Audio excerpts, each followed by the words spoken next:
Hi, I'm Vanessa from speakenglishwithvanessa.com. Could have, should have, could have? Which one should I use? Let's talk about it. Today we're going to talk about two verbs that a lot of English learners have questions about. These verbs, could have and should have, will help you to speak advanced English, will help you to understand fast English conversations, and will help you to just sound more natural. Let's start by talking about should have.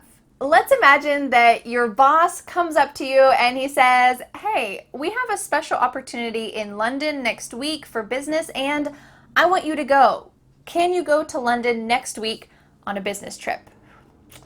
You smile at your boss and you say, "Sure, I'll go." But in your mind, you're thinking, oh no, I studied English more. What should we fill in this sentence? I should have studied English more. I don't have any more time. I have to go on this trip and I'm not going to be able to communicate. I should have studied more. I want to give you a scenario so that you can fill in a sentence by yourself before we talk about the grammar, because I think that really working through it in your mind yourself is going to help this concept stick with you instead of me just giving you the rule right away. Okay, so let's imagine the scenario of you having the opportunity to go to New York, and you decide to go to New York, but it's February. February in New York is really cold, and we have some more bad news. You forgot to bring your winter coat. What were you thinking? So how can you create a sentence using should have to talk about this situation? You're in New York, it's freezing cold, it's February, and you don't have a coat. I should have something. Think about that for just a moment. How can you finish that sentence? I should have, You might say, I should have brought a coat. I should have thought about this earlier. I should have planned better. This is something that is negative. It's a regret. And that's how we use should have. We use it to talk about something that you regret, something that's negative. So when you're talking about this negative thing, this disappointment, this regret, you can use the word should have, but if you would like to sound like a native speaker, you shouldn't say, I should have brought my coat. Instead, you can shorten should have in two different ways. The first one is to say, I shoulda brought my coat. I shoulda brought my coat. And if you use shoulda, or if you use the second shortened version, you need to say it pretty quickly. You don't want to really slow down too much. I shoulda brought my coat. The reason why we reduce words is to speed up our language, so I want to make sure that you use this correctly. Make sure you say, I shoulda brought my coat. Well, you could also say, I should have brought my coat. This is a contraction. You might see this sometimes written in really casual situations, but in general, shoulda and should've are only spoken. I should have brought my coat. I shoulda brought my coat. So I hope that you can say those sentences fast and use this for something that's a regret, a disappointment. I should have studied English. I should have brought my coat. Now let's talk about could have. Well, before I explain it, I want you to try to make a sentence with it yourself, like before. Let's imagine that you're in New York City and you have the option to go to the Empire State Building or the Statue of Liberty. Let's say you choose the Empire State Building. It's an iconic experience, great view of the city, so you have chosen to go to the Empire State Building. How can you create a sentence using could have to talk about the option that you didn't choose? You didn't choose the Statue of Liberty, so how can you craft a sentence using could have? Think about that for just a moment. You could have said, could have, I just used it. You could have said, I could have gone to the Statue of Liberty, but I didn't.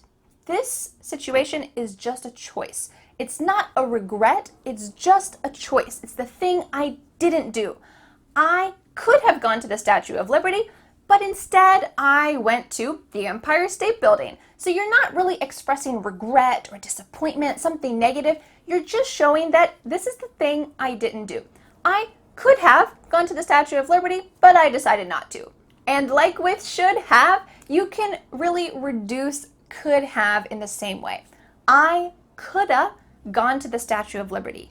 I could have gone to the Statue of Liberty. These are great in spoken English. I don't really recommend writing them unless you're writing something really casual. You can write it in the comments if you want to practice it, but make sure that you shorten your sentences with these reductions in casual conversation. Before we go, let's take a look at two sentences, one using shoulda and one using coulda right here. Let's talk about that verb that follows these two expressions. What is it? Is it past tense, present tense, another tense? Well, this is the past participle.